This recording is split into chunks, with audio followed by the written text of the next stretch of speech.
So the movie's called Extraordinary, but is it extraordinary? Let's find out.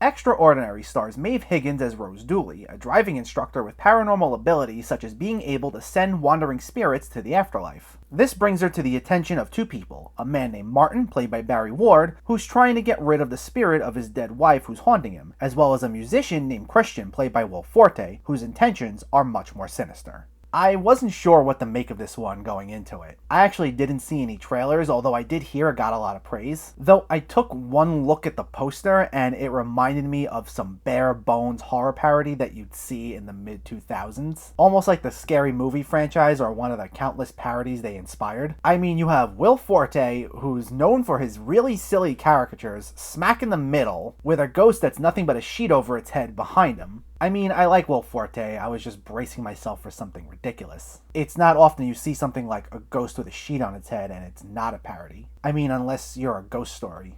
But as it turns out, looks can be deceiving. This is actually a much smarter movie than you think it would be. The co-directors, Mike Ahern and Edna Lohman, who make their feature-length debut, also co-wrote this. And it's a script that's really on point. This is a horror comedy that definitely leans more into the comedy side of things, though it still maintains that air of the macabre. A lot of the set design and atmosphere has the look and feel of a 60s or 70s horror movie, though it's set in the present day and filled with plenty of jokes. And the jokes themselves are really good. While there are bits of physical humor, it mainly relies on dialogue. A lot of these exchanges can be really dry, and they're very awkward, blink and you miss it moments. Not every moment, but there were a couple of times where I had to play the movie back because I was watching it on demand, because I was like, wait, did they just make a joke?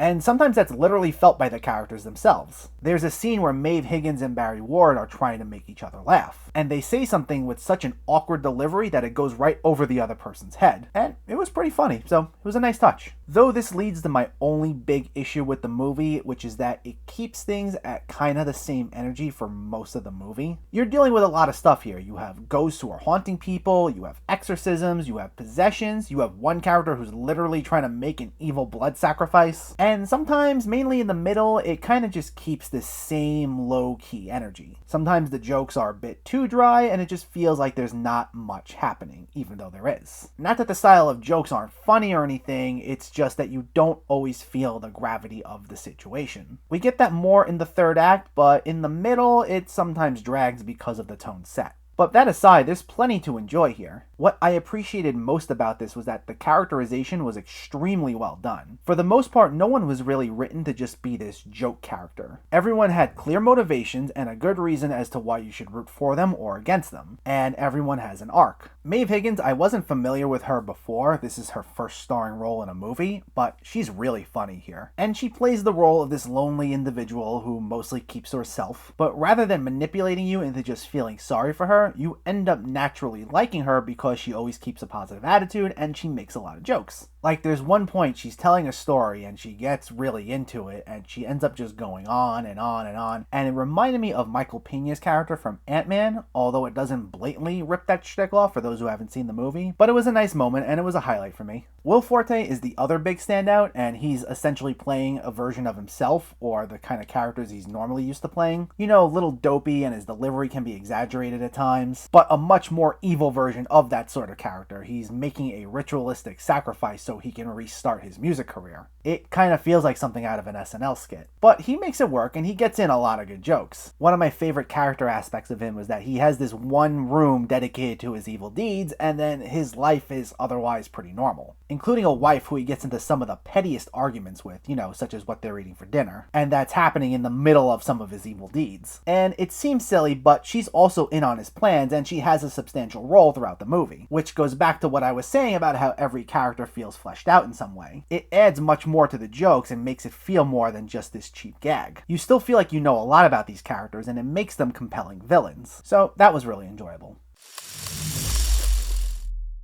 I really enjoy this one. I don't think it's going to get a lot of the attention it deserves, which is a shame because there's a lot to offer here. It's got a really smart script, likable characters, and a consistent energy that makes for plenty of awkward exchanges and other moments of dry humor. Plus, despite leaning heavily towards comedy, it still keeps one foot firmly planted in the horror realm, which will please plenty of fans of the genre. Extraordinary gets an 8.5 out of 10. So let me know, did you see Extraordinary or are you planning to see it, and what were your thoughts? Did you enjoy the jokes? Did you like the characterization? And what's one of your favorite horror comedies? Let me know in the comments below, and as always, if you like what you see, please make sure to hit that subscribe button. Thanks for watching, guys, and I'll catch you next time.